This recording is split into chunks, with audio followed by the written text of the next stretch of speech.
Abordamos vários temas já cruciais e agora nós vamos focar no papel fundamental do mercado financeiro na implementação da agenda ESG.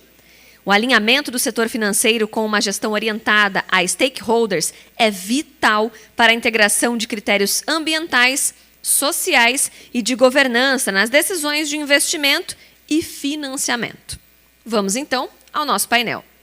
Com vocês, ele que é professor titular e coordenador de administração geral da USP, conselheiro consultivo, é conselheiro também e coordenador de projetos na FIA, Fundação de Instituto de Administração. Com vocês, João Maurício Gama Boaventura.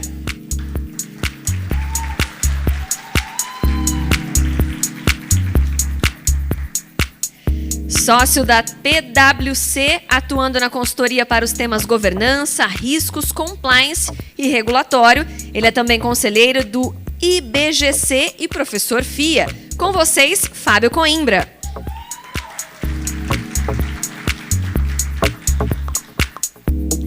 Ela é certificada CFP e possui mais de 19 anos de experiência em produtos e serviços financeiros. Atualmente é sócia na Right Capital Health Management, onde se dedica a engajar gestores, empresas e reguladores na adoção de critérios ambientais, sociais e de governança no setor de investimentos. Com vocês também para compor este painel, Cristiane Parisi.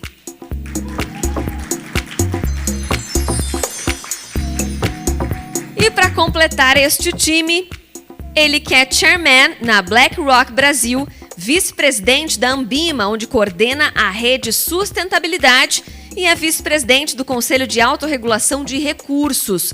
Com vocês, Carlos Takahashi. Obrigada a todos vocês. Um ótimo painel a todos.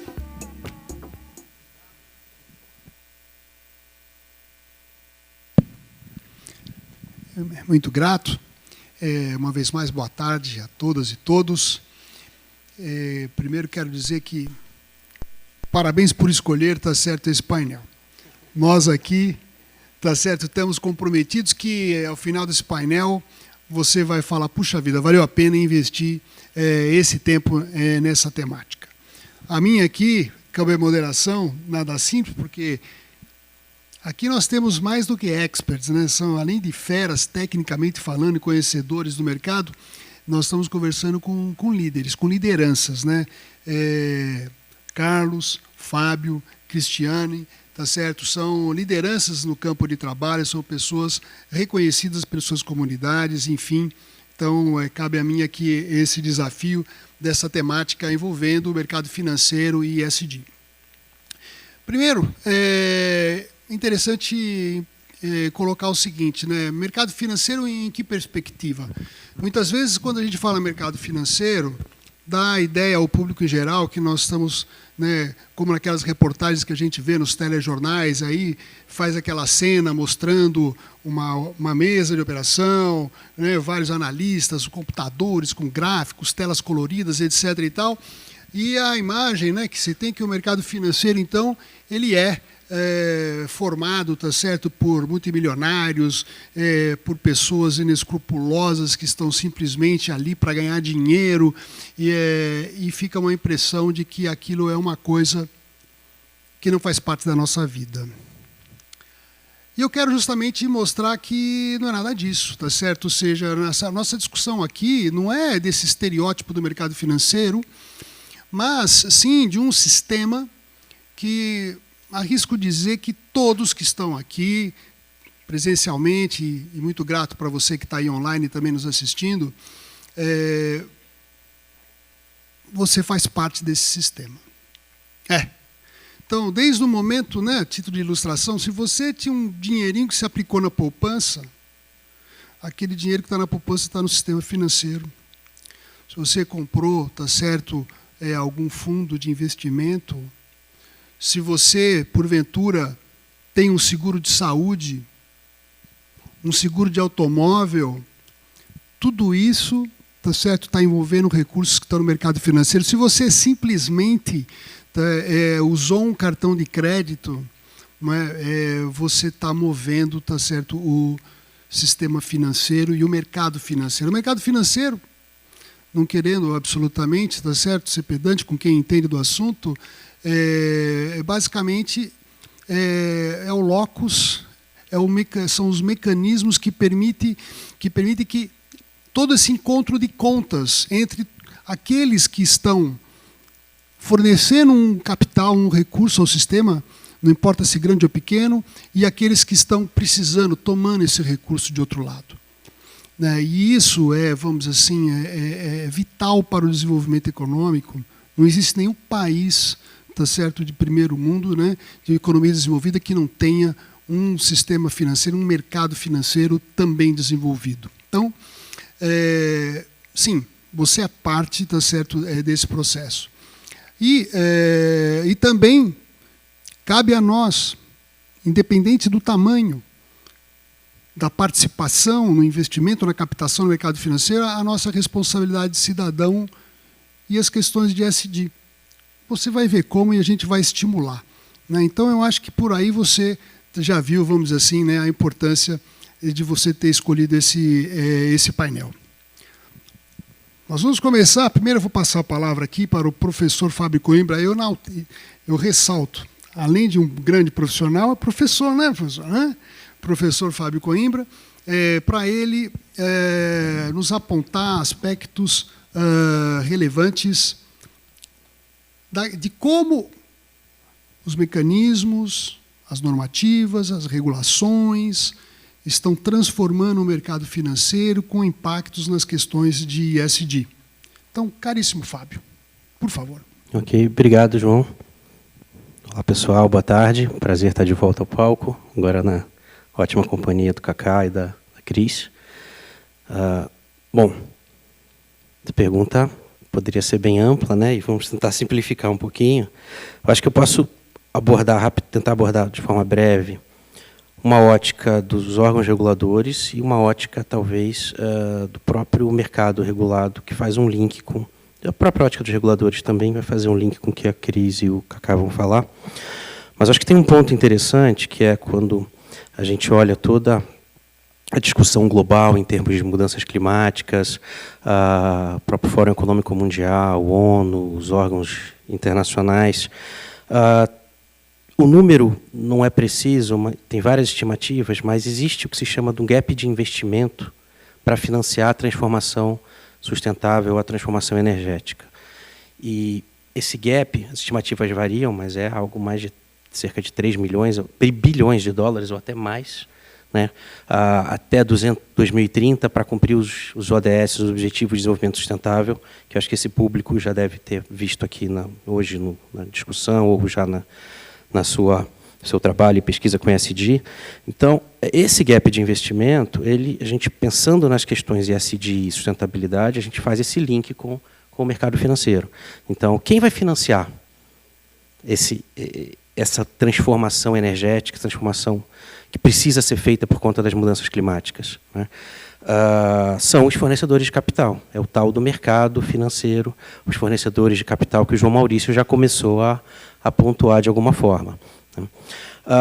Em paralelo com isso, né, tem a atuação, e olhando especificamente no mercado financeiro, os órgãos reguladores do mercado financeiro, sejam no Brasil, que está muito antenado, né, com as questões que são discutidas internacionalmente, né, e não só atuando e seguindo o que é feito internacionalmente, mas influenciando. Então, posso mencionar a própria CVM, estou vendo a Flávia aqui, né, que foi diretora da CVM, o próprio Banco Central, o SUSEP. Então, existe, pensando em termos globais, um movimento dos órgãos reguladores do mercado financeiro.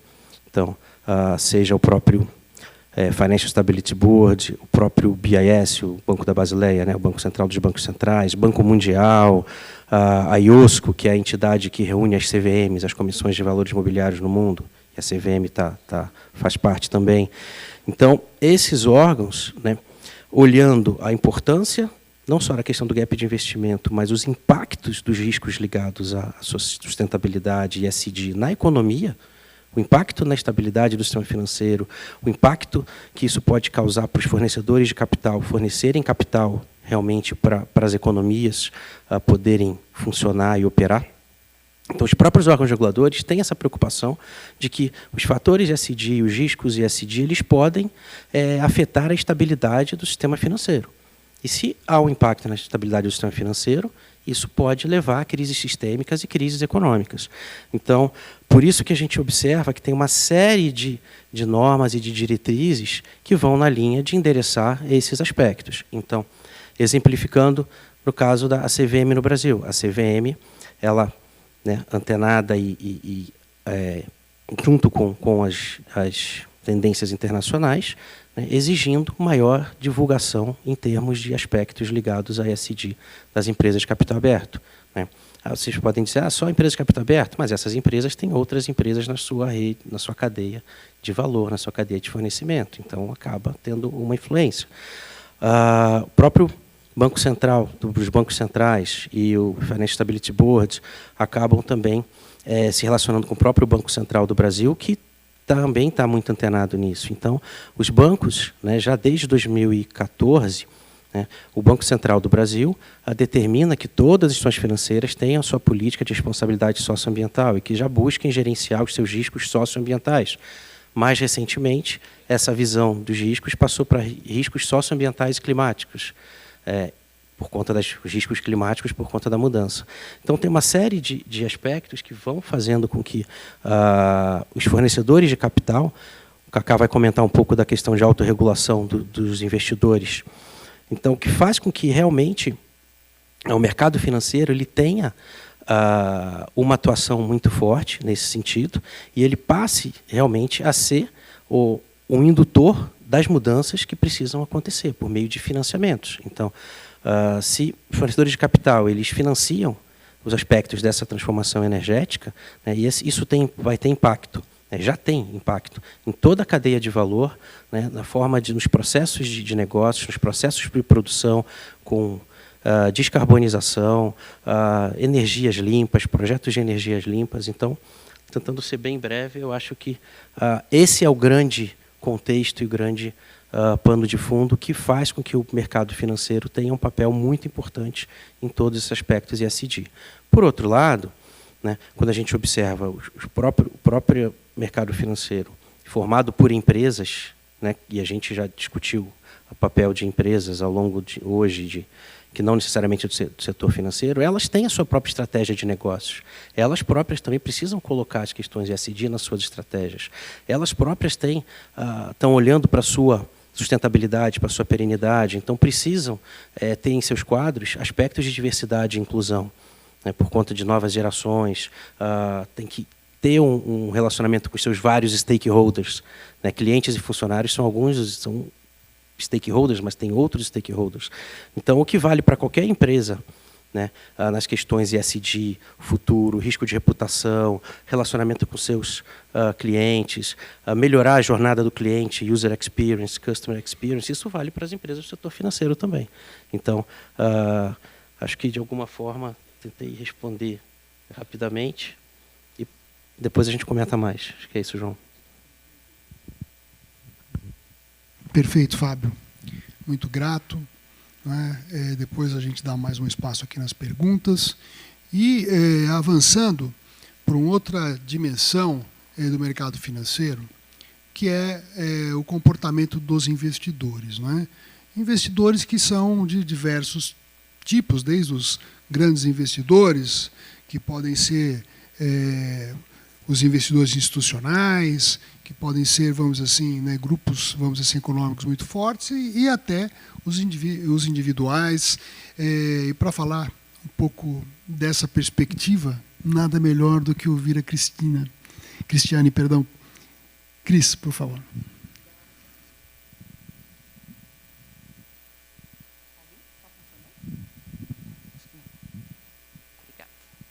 Bom, acho que agora sim. Bom, obrigada mais uma vez. É um prazer estar aqui. E eu queria primeiro começar agradecendo a sua introdução em relação ao mercado financeiro, né, tentando tirar um pouco esse estigma do mercado financeiro como algo distante, né, ao mercado, né, e a tendência que as pessoas têm de terceirizar a responsabilidade para o mercado. Né. O que é o mercado? O mercado somos nós, né, como o João falou. E desse ponto de vista, né, eu queria trazer um pouco para o nosso papel como investidor, nosso mesmo, né, meu, o de cada um aqui, e, é claro, dos grandes investidores também, de transformar esse mercado. O poder que cada investidor tem, né, com base nas suas decisões, de realmente mover essa agenda. A gente está acostumado a ouvir, né, que as grandes mudanças elas acontecem pela dor ou pelo amor, né? E quando a gente fala de dor, né, no nosso ponto de vista aqui, sim, a gente pode falar um pouco de multas, né, dos aspectos regulatórios, né, de onde vem essa força, né, para mover essa agenda do lado mais negativo da penalização, mas também de onde vem essa força do lado de alinhamento de valores, né, de percepção de que existem oportunidades, lógico, né, riscos também, que a gente tem que observar, mas também oportunidades e alinhamento de valores. E quando a gente pensa, né, sobre esse ponto de vista, a gente traz para o nosso mundo de investidores, né, de poupadores, de nós aqui que temos esse poder transformacional com o dinheiro que for, né, pensando em recursos financeiros, acho que é interessante a gente dar uma perspectiva um pouco diferente, né, para o papel do investidor. Então, qual é o papel do investidor grande? Claro, o grande investidor, investidor institucional, como um fundo de pensão, uma seguradora, né, uma grande instituição, é muito grande, claro, de uma grande família, né, como os que a gente cuida lá na Wright, né? Tem recursos, né, volumosos, tem realmente um poder transformacional e tem também uma preocupação com os aspectos de risco, não é só de valores de alinhamento, né, ético-filosófico, mas também dos aspectos de riscos, né, de mitigação de riscos. Acho que eu vou dar um exemplo aqui que talvez deixe um pouco mais clara, né, essa visão, que é o papel, por exemplo, dos investidores institucionais. Vamos pegar aqui a Previ, por exemplo, né, que é a instituição, né, o fundo de pensão do Banco do Brasil, dos funcionários do Banco do Brasil, que cuidam lá dos planos, né, de aposentadoria complementar dos funcionários do Banco do Brasil. Imagina que a Previ tem uma responsabilidade, um dever fiduciário, né, com aqueles recursos, em gerir aqueles recursos que vão fazer frente às obrigações, né, que ela vai ter com os planos de aposentadoria dos funcionários, né. Então, ela tem que, logicamente, ter uma preocupação genuína com o ambiente de riscos, né? E riscos aqui envolvem os riscos, né, do ponto de vista ESG, então os riscos ambientais, sociais, né, de governança corporativa.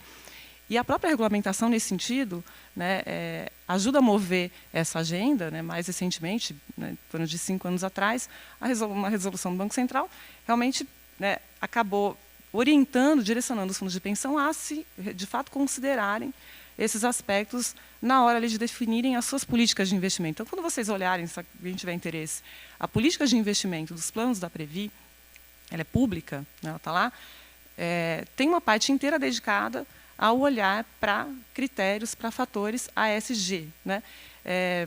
ASG, eles ainda colocam o I, né? Então, ASGI. Então, além de ambientais, sociais, de governança corporativa, tem o fator da integridade, que é a relação com os stakeholders. Então, esses fatores estão, de fato, incorporados ali na política de investimentos, né, do ponto de vista de análise de riscos, de mitigação de riscos, né? Por outro lado, aqui eu estou falando dos investidores institucionais, né? A gente tem também os grandes investidores, as grandes famílias, grandes corporações, que também têm um poder transformacional bastante grande. Mas nós aqui, né, investidores de varejo, a gente também tem esse poder, né? Cada vez que a gente decide, né, como o João falou, investir em um fundo, comprar o CDB de um banco, né, fazer uma poupança, usar um cartão de um banco, né, a gente também tem, aqui eu vou usar as palavras do João, né, da palestra anterior e do painel anterior, é uma decisão ética também, né, que não seja pelos aspectos de risco, mas que seja pelos alinhamentos de valores. A decisão com que a gente faz sobre o que a gente faz com esses recursos é uma decisão ética também. É uma decisão relacionada ao nosso alinhamento de valores. Então, sim, esse movimento tem que começar com a gente aqui. Não é trivial, mas todo mundo tem esse poder na mão. Onde é que está o desafio, por outro lado, né? O desafio está, e vamos pensar aqui, do outro lado, né? Então, não é todo mundo, né, todo investidor, todo cliente já chega, né, com essa clareza de, assim, eu tenho esse alinhamento, né? Esse é um tema recente, né? Então, esse olhar, né, ESG para os investimentos é recente. Eu mesma, né, passei a ter esse olhar muito recentemente, foi realmente ali depois da pandemia, acho que no primeiro painel ali da tarde, né, esse foi um ponto. Então, a gente não acorda, né? Acho que foi como a Ana falou, a gente não acorda. Né? Agora eu estou olhando para a sustentabilidade, eu tenho clareza total em relação a critérios ESG e vou começar a implementar isso. Né? É um processo, é uma aprendizagem. E, ao mesmo tempo em que esse processo, né, ele está acontecendo do lado dos investidores, né, essa agenda está se movendo, ela também está, né, se movendo, está muito ainda no início, para quem está fornecendo instrumentos para canalizar esses recursos, né, de forma adequada. Então, um dos desafios grandes, isso vale para investidores menores, né, de varejo, quanto para investidores maiores, é, de fato, ter produtos, né, ter gestores, ter instrumentos ativos que, de fato, tenham um olhar genuíno para esses critérios. Tem muito pouca coisa ainda. Né? O Fábio comentou, acho que tem uma regulamentação que está atuando em favor desse ambiente, mas tem muito para ser feito ainda. Né? Então, nosso papel aqui como alocadores, né, e do ponto de vista profissional aqui, né, de orientar os investidores, né, na hora de alocar os seus recursos, de gestores de patrimônio, é se engajar, né, também, além de educar o investidor, se engajar com os gestores, com as empresas, né, de verdade, de forma profunda, para ajudar a mover isso. Né? Não é só se engajar, falar que é interessante, é importante, né? Mas sim, é ter poder de voto, para quem tem poder de voto, é exercer esse poder de voto nos conselhos, né? Publicar, tornar público esse voto, né? Incentivar outros agentes que têm esse poder, né, de fato, a se engajarem, a moverem, né, essa agenda, para que a gente tenha um ambiente propício para isso, né? Não só investidores que têm interesse, né, grandes ou pequenos, mas também fornecedores, né, desses instrumentos para canalizar recursos da forma como a gente gostaria. Muito grato, Cris. Vamos, então, ouvir agora o Carlos, né, na ótica não só da Ambima, que o Carlos atualmente atua como vice-presidente, mas também na dimensão daqueles que ofertam, colocam produtos, tá certo, no mercado financeiro. Carlos, por favor. Boa tarde a todos. É um prazer muito grande estar aqui com vocês agora nesse finalzinho de tarde, né? Obrigado aí pela apresentação, João. É sempre um prazer estar com você, Cris e Fábio, batendo um papo e aprendendo muito sempre, né? Então eu só vou. Alguém já ouviu falar em Ambima, não? É muita sopa de letra, né? Todo mundo ouviu ou não? Deixa eu ver. Levanta a mãozinha aí quem. Então tá bom, acho que a maioria já sabe o que é a Ambima, né? Mas rapidamente, né? A Ambima é a associação de mercado, né? Que está ali, então, desde os grandes bancos até os agentes autônomos, passando pelas gestoras independentes, né? Então ela é uma associação que abrange todo o mercado financeiro de capitais, cuida de autorregulação, cuida de informação, cuida de base de dados e cuida de educação, né? E provavelmente vocês já ouviram falar também das certificações que a Ambima é responsável, né? Então, tem ali CPA 10, CPA 20, né, que são as mais famosas, mas tem CEA, SEG para gestores e assim por diante. Então, só para dar um pano de fundo sobre a Ambima, né, que é um dos chapéus que eu utilizo, né, e eu vou falar um pouco também sobre a ótica do gestor, né, que eu além de ter trabalhado um bom tempo no mercado, também estou lá na BlackRock, e vocês já devem ter ouvido falar também dos posicionamentos da BlackRock com relação à sustentabilidade ESG, né? Então, vou fazer esse mix que o João me pediu, falando um pouco de autorregulação e de produto, né? E para falar de produto, acho que é importante a gente sempre lembrar, o João frisou bem essa questão do papel do mercado financeiro, e aí, obviamente, a presença do regulador, né, que o Fábio trouxe aqui, para arrumar tudo isso, né, para manter tudo isso em ordem, para ele, que é o investidor, que a Cris comentou, poder fazer seus investimentos com tranquilidade e saber que está fazendo o investimento que está sendo proposto para quem está procurando investir, né? Então, são 3 peças fundamentais, né? E aí a Ambima entra nessa história, obviamente, para ajudar o mercado também no papel de autorregulador, já que a Ambima está mais perto do mercado, isso faz com que ela possa endereçar os assuntos necessários para manter um mercado sustentável, um mercado arrumado, para que o investidor sempre tenha uma boa experiência. Mas até o investimento chegar na porta do investidor tem um caminho, e é desse caminho que a gente está falando quando a gente fala em produto, né? E aí entra exatamente esse espaço que o João comentou, que para você ter um investimento, você precisa de um ativo, né? Então, a Cris comentou, por exemplo, das empresas listadas. Então, você precisa de empresas listadas para você, obviamente, investir nelas, quer seja através de bolsa de valores, quer seja através das emissões que elas têm que fazer para financiar o seu negócio, que podem ser debêntures, podem ser financiamentos, linhas de crédito e assim por diante. E hoje, essas coisas se conectam através de alguns veículos e, obviamente, fundos de investimento é um desses veículos, né? A hora que eu já falei, debêntures, tem CRIs, tem CRAs, tem uma gama enorme, né, de produtos que estão aí disponíveis para o mercado. E aí, cada vez mais, que é o ponto que a Cris colocou, começou a haver uma preocupação com relação a riscos que até então a gente não conhecia e riscos que passaram a ser cada vez mais evidentes. Talvez a gente até os conhecesse, mas a gente não tinha nem considerado e nem precificado esses riscos. E isso começou a acontecer nos últimos anos, não precisa nem falar por quê, não é? Não é só a questão de nós termos que reduzir a temperatura do planeta para níveis adequados, né? Então, nós temos a meta de redução da temperatura para a gente chegar ali ao que a gente chama de net zero, não é? Que é o saldo zero. Não é? Mas, afora isso, a gente também tem a preocupação como um todo no planeta. O que está acontecendo com o nosso planeta, com os recursos naturais, e não se trata somente de uma questão de temperatura, mas de como nós estamos utilizando os recursos que estão disponíveis. E isso passa a ter um risco, porque tem impactos. Não é? Não precisa nem falar, está ali o exemplo do Rio Grande do Sul, Porto Alegre, mais recente, mas a gente cansou de ver tudo isso. E isso passou a ser cada vez mais especificado sobre a perspectiva de risco.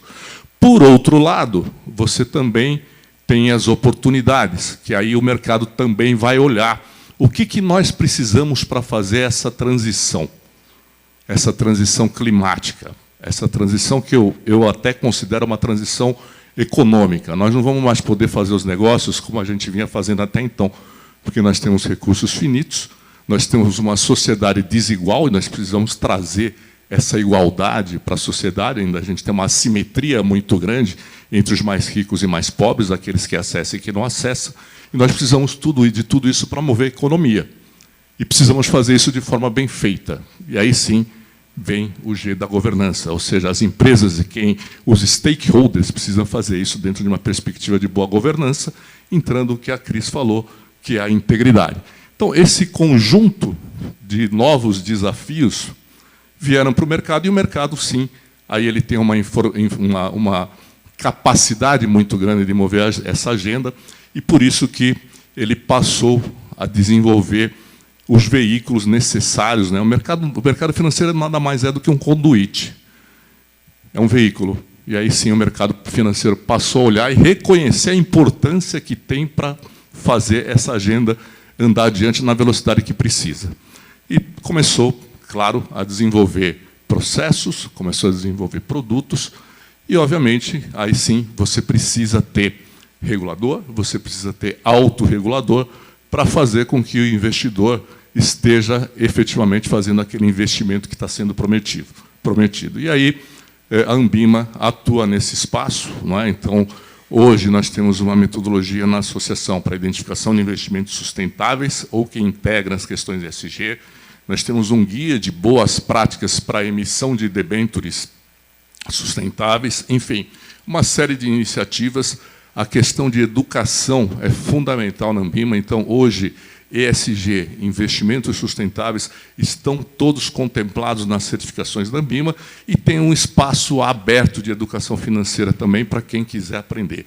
Porque, como a Cris falou, ainda que esse tema já esteja há muito tempo por aí, né, nós estamos falando lá da década de 90, mas ele ganhou uma evidência muito grande nos 4, 5 anos, e a percepção de risco começou a ficar mais clara, a percepção de oportunidade também, e aí sim a autorregulação passa a ter um papel para, de novo, sempre ajudar o mercado a se desenvolver de uma forma sustentável, que, no final do dia, é o que se pretende quando a gente fala em ESG.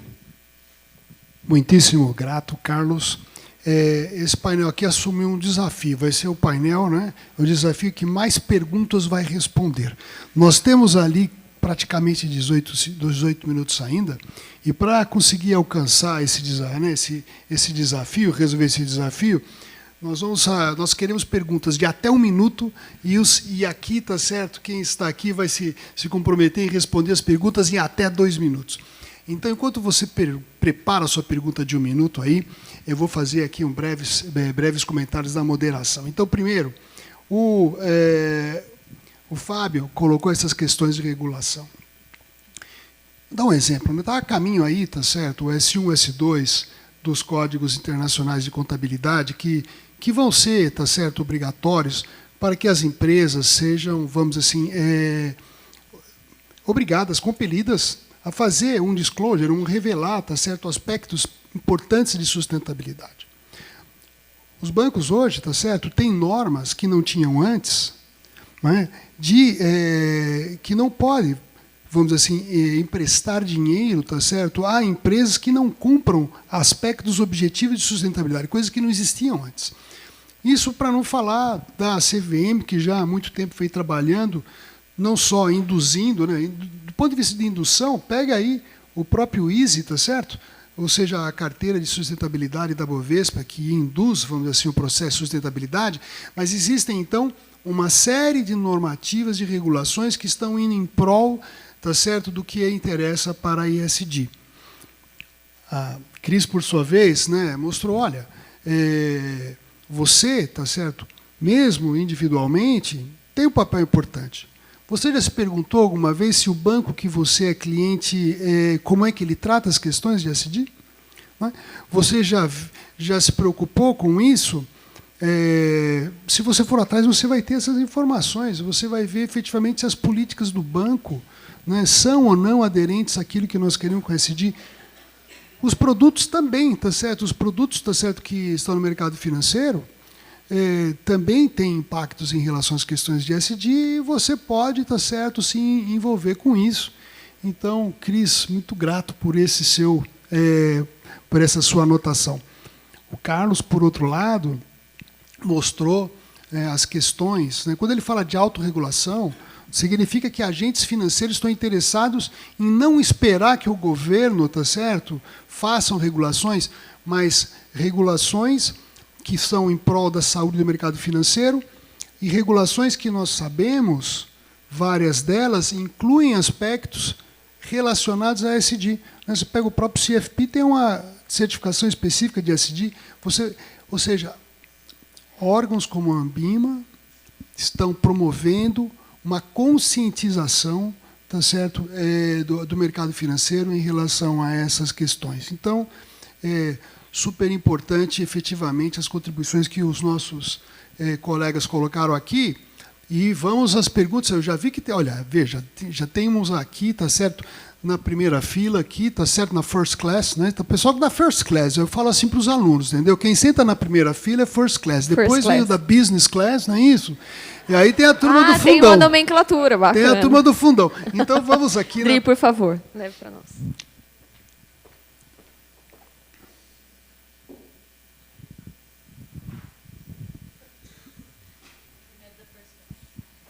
Olá, muito boa tarde. Foi uma honra ouvi-los falar. Eu sou especialista de ESG numa empresa que tem também uma atuação dentro do mercado financeiro. Nós temos um banco, somos muito ativos e grandes dentro do consórcio, seguros. E um desafio. Eu, como especialista, estou totalmente envolvida em todos esses RSACs que você comentou. E tem sido um grande desafio, de fato, mostrar o valor que toda a mensuração do risco socioambiental e climático tem, principalmente para a alta administração. Primeiro, porque é difícil mensurar com dados, né, quantificar, é difícil conectar com a estratégia do negócio. Então, quando a gente chega lá apresentando uma PR-SAC, um DR-SAC, um GR-SAC, tudo isso é visto como muita novidade, né, por eles, que até então não tinham contato nenhum, e também não entendem muito bem a questão de toda a mensuração. Então, não que vocês vão me mostrar como fazer isso, né, de uma forma muito objetiva, mas como tornar isso atrativo, principalmente para a alta administração.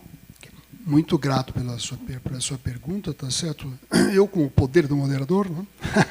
Vou escolher nosso especialista em riscos, tá certo? Professor Fábio, para essa resposta. Fábio, se vira nos 2 minutos aí. Vamos lá. Oi, obrigado pela pergunta. Qual é o seu eu nome? Isso, Rebeca. Rebeca, obrigado, Rebeca. Rebeca, eu vou passar o WhatsApp, a gente já marca uma reunião lá para a gente discutir esses temas lá na sua empresa, tá bom? Então... Bom, na realidade, tem o poder de enforcement, indutor do regulador, que você já mencionou, acho que você falou de consórcio, banco, né, para a própria parte de seguros, acho que eu não mencionei, mas a SUSEP também tem normativas relacionadas. Tem esse poder indutor. O outro argumento, acho que tem um pouco do que a gente falou no painel mais cedo, né? De alguma forma, tentar buscar argumentos, se a gente não fizer isso da melhor forma, né? Se a gente não fizer isso de forma adequada, como isso vai impactar no meu resultado lá na ponta? Então, se eu não faço, mesmo que você não consiga chegar numa mensuração tão precisa de riscos sociais, por exemplo, mas se eu não considerar isso na minha avaliação de crédito, no meu fornecimento de capital, isso pode ter impacto lá no meu resultado no final do dia. Então, esses aspectos do trade-off, se eu não fizer isso da melhor forma, então é o que eu sempre falo, gestão de riscos e conformidade, compliance, no final do dia, é para a organização poder tomar melhores decisões de negócio, para ela poder competir melhor. Então, se você não faz essa gestão de forma adequada, você está correndo um risco de não atingir seus objetivos, seus resultados de negócio. Mas não sei se eu já estourei o meu tempo, mas vamos marcar uma reunião, a gente vai discutir lá um approach, como bom consultor agora, né? Eu adoraria e muito obrigada. Muito obrigado, Fábio. Espero ter ajudado, interessado. Muito grato, Rebeca. Tinha uma mão levantada ali na primeira, segunda, terceira, quarta, quinta fila ali, ó, né? Tá certo. Pela ordem, eu vi que foi a segunda que levantou a mão. Levante a mão mais uma vez para facilitar a identificação por parte da nossa staff.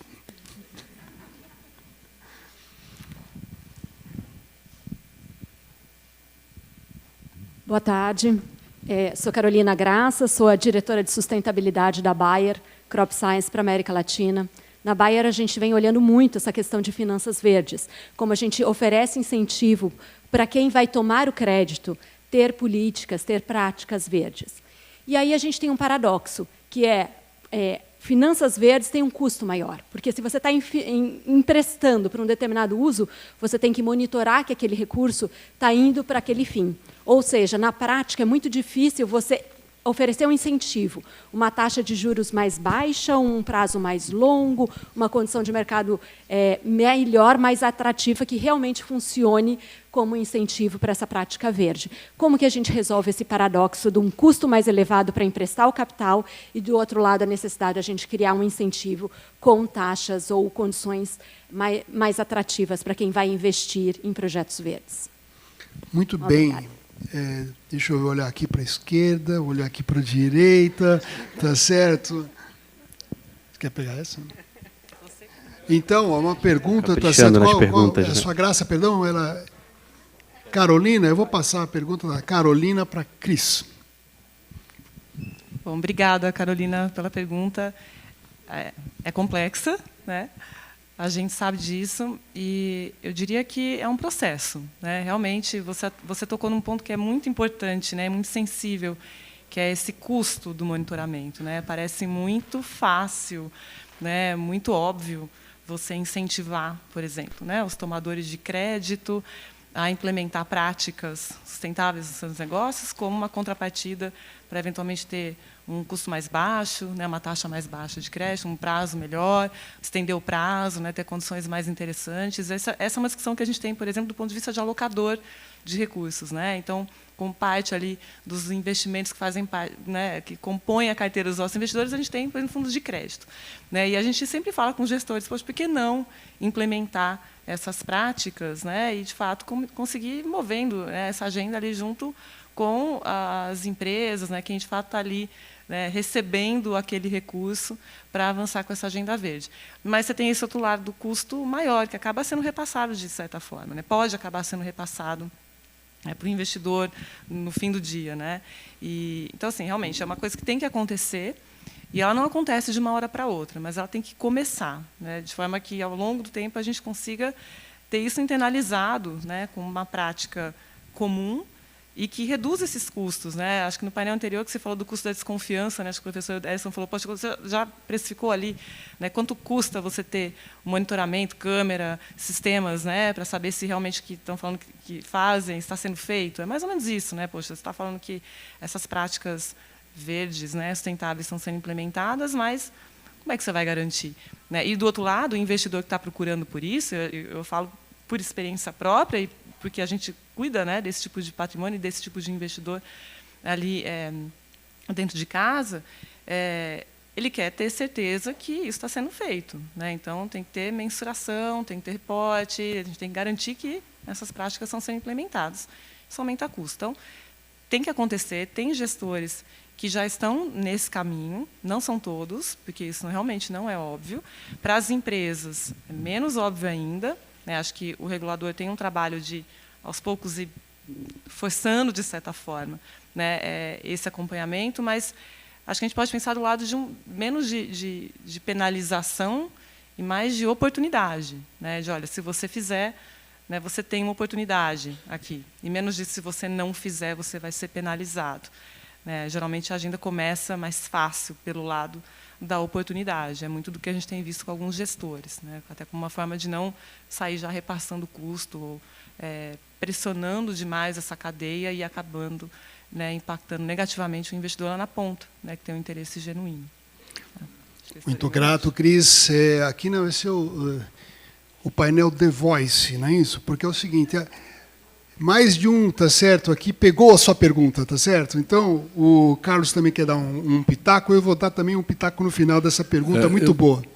Essa pergunta é ótima e, sem dúvida nenhuma, é um grande desafio, né? Você, como diretora de sustentabilidade lá da Bayer, né, você já tem os seus desafios, né? São os grandes investidores, seguramente, né, o RI da empresa, o CFO da empresa eles recebem ligações dos investidores, como a BlackRock e outros grandes investidores, para perguntar o que eles estão fazendo.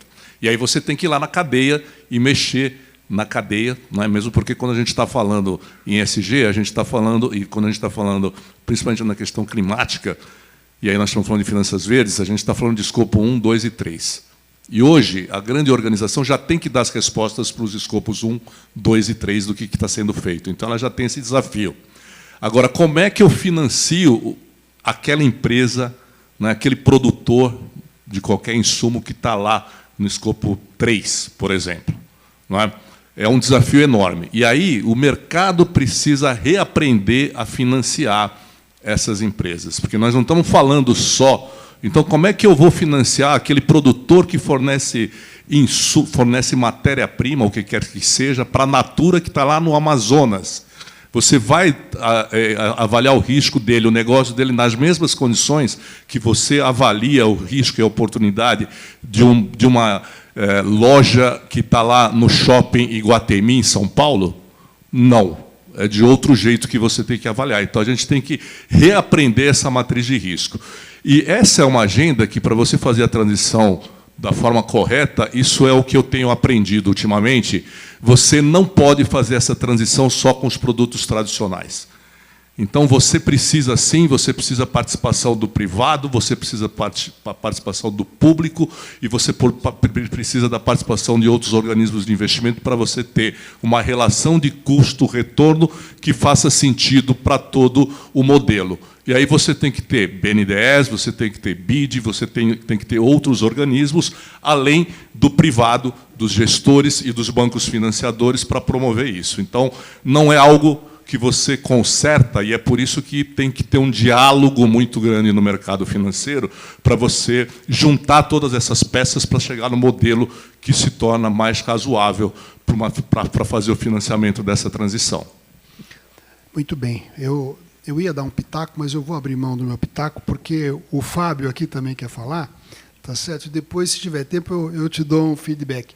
Então, Fábio, por favor, vamos lá, que nós vamos Carolina, né? A pergunta é muito interessante. Eu vou complementando de forma alinhada com o que a Cris e o Cacá falaram aqui.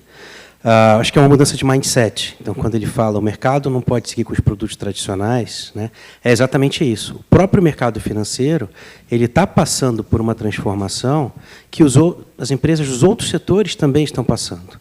né? Realmente é uma mudança de mindset, uma mudança de como fazer negócio, uma mudança de como se relacionar com os vários stakeholders. A gente ainda está longe, né, do estágio que a gente precisa estar, mas é um processo de mudança que está acontecendo. Então, realmente, eu acho que, eu gosto muito de falar isso, falei de manhã hoje, é a mudança de mindset e da forma de fazer, realmente, de fazer negócio. Isso vale para as empresas que atuam no mercado financeiro, que são empresas como outras, que também enfrentam os dilemas de empresas que não são do setor financeiro, né? Muito grato, Fábio. Vamos lá, vamos lá, vamos lá. Atenção, atenção, atenção. Temos uma mão levantada ali, não é? Por favor. Temos mais 2 minutos e 26, então Obrigado. Vamos lá. Boa tarde a todos, tudo bom? Meu nome é Henrique, sou economista de formação e trabalhei por 20 anos no mercado financeiro e um dos meus desafios até bem pouco tempo era emprestar recurso, operações verdes, né, de preferência, que é todo um trabalho por trás disso de convencimento, né, dos empresários das companhias. E a gente vê que, né, que a dívida verde no Brasil, dívidas ESG, a primeira foi em 2015, tiveram um pico enorme, né, debêntures, né, CRIs, CRAs, CPRs, em 2021, teve o maior volume histórico. De lá para cá, a gente tem observado uma queda, né, tanto no volume absoluto quanto relativo, comparando com operações não ESG. Então, a minha pergunta é do sentido, isso é uma ressaca, né, de um boom que houve, está acontecendo uma acomodação de mercado, eu acho que tem um pouco a ver também com os incentivos às companhias captarem esse tipo de operação, se não o financeiro, né, e um pouquinho, né, como vocês têm um conhecimento, qual é o futuro desse tipo de operação, né, como é que... É muito interessante, né, esse seu ponto.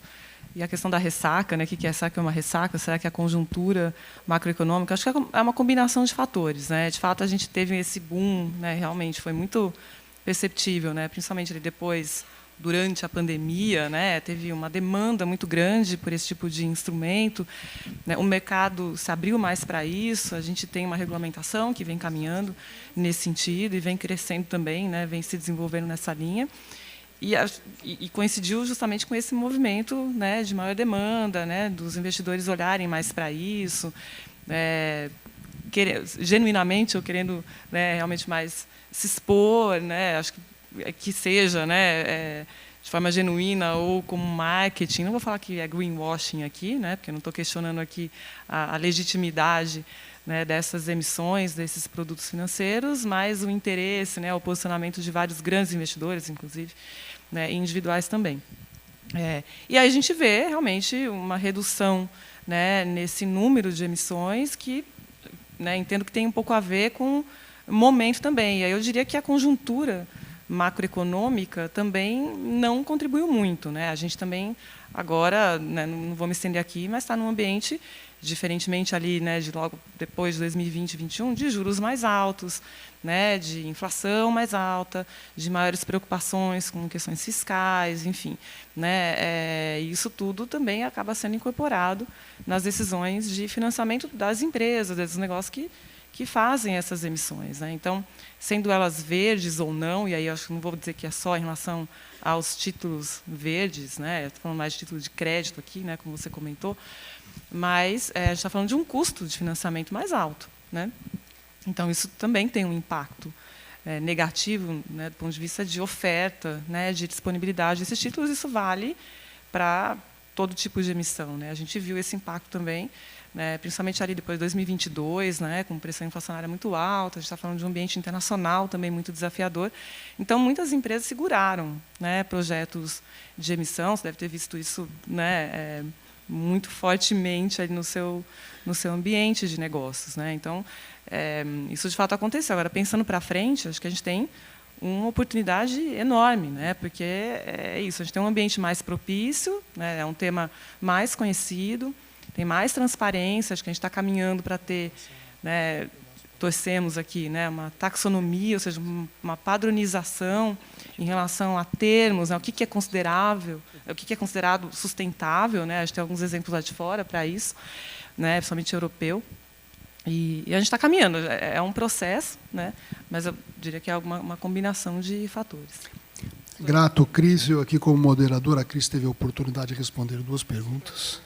O Fábio, 2 perguntas, e o Cacá só uma. Então, caríssimo, Por favor, o seu Não, último tranquilo. resolução Não, econômica aqui do nosso modo da moderação. Aliás, não, responder pergunta depois da crise do Fábio, na verdade, não precisaria nem responder. Se sobrou alguma coisa para você mas responder... se sobrou alguma coisa, né? Não, mas primeiro, eu estou totalmente de acordo com a Cris. O principal impacto, se a gente olhar o movimento, para onde foi o ESG, que ambiente que a gente estava vivendo de investimentos naquela época, vocês vão verificar exatamente um mundo com baixa inflação e baixo crescimento, que você começa a pensar em longo prazo, você cria opções, não é?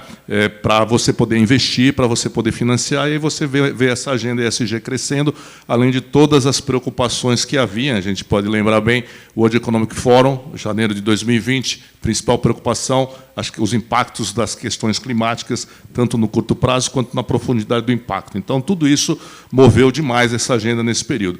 Você vem para a volta da pandemia, vem num ambiente de desconexão total da cadeia de suprimentos, você vem com inflação e você vem com problema geopolítico no mundo afetando o quê? Fornecimento de energia.